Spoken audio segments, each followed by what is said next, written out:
Welcome to the Memorizing Tarot Cards podcast, where we provide 3-minute lessons on learning and memorizing each card using symbolism. This episode will focus on the Knight of Cups from the Rider Waite Tarot Deck. Whether a beginner or an experienced reader, this podcast is designed to help you learn and memorize tarot symbolism. Today, we are diving into the meaning behind the Knight of Cups. We will start with a breakdown of what the cups mean and the role of the knight in the court. The second part will dig into more symbolism to help you look at this card, remember it, and tell a story. The cup, or chalice, is associated with the element of water.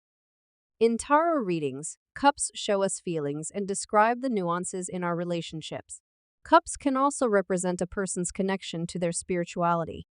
The court cards show us aspects of ourselves or others in our lives. They embody personalities, characteristics, and stages of personal development. Let's talk about the knight's role in the court. The knight represents the active pursuit of one's ambitions and dreams. The ideas and inspirations of the page are now in motion with the knight. Next, let's look at the symbolism to help you memorize the meaning of this card. In the Rider Waite deck, the horse's gentle nature and the knight's calm demeanor show a peaceful approach to emotional matters. The cup in the knight's hand represents emotion and creativity, filled with potential and dreams. The water and landscape suggest the flow of emotions and the journey toward understanding and expressing feelings. Putting it all together, the Knight of Cups is about taking action in matters of love. It can also mean receiving a message or an invitation to explore emotional or artistic opportunities.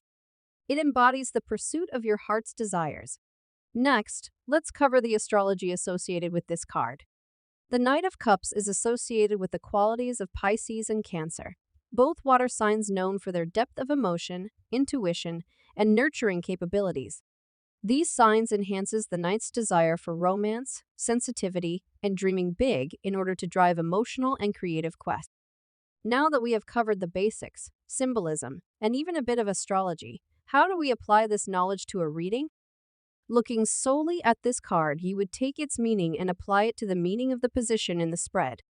For example, in the current position, the Knight of Cups can signify taking action in pursuit of a love interest. It can also represent a person you know who is someone who is not afraid to take the first step in the pursuit of a new love interest, or is eager on their pursuit on a spiritual quest. The Knight reminds us that pursuing our desires gives life its zest. Let's try a scenario more thought-provoking. How would you read this card in the challenge position? Since a Knight of Cups can be a person, someone with that Knight of Cups energy may disagree with you on something. It can suggest that your challenge is taking action with your heart and not logic. How did I memorize the Knight of Cups when I was learning tarot? Instead of memorizing the divine meaning of a card, I memorized the symbols we discussed, which helped me learn many cards. And of course, I kept practicing. It also helps to associate the cards with a person or a situation that you know. At the time of writing this podcast episode, I have a cousin, a beautiful soul who is 30 years old that has the energy of the Knight of Cups. She has 2 kids, and her husband just moved across Canada to start a new life and a new career.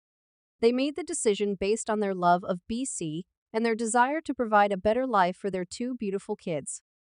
It takes a lot of guts and action to change everything, and they did it for the love of this area, the love of their kids, and each other. They are responsible adults, but they were more afraid of staying the same than pursuing their dream with such a bold, action-orientated move. Memorizing the symbolism takes repetition as well. As you listen to these 3-minute lessons, you will have consistent reminders of symbolism that apply across different cards and series in the deck. Thank you for listening. Join us for more 3-minute lessons to memorize more cards.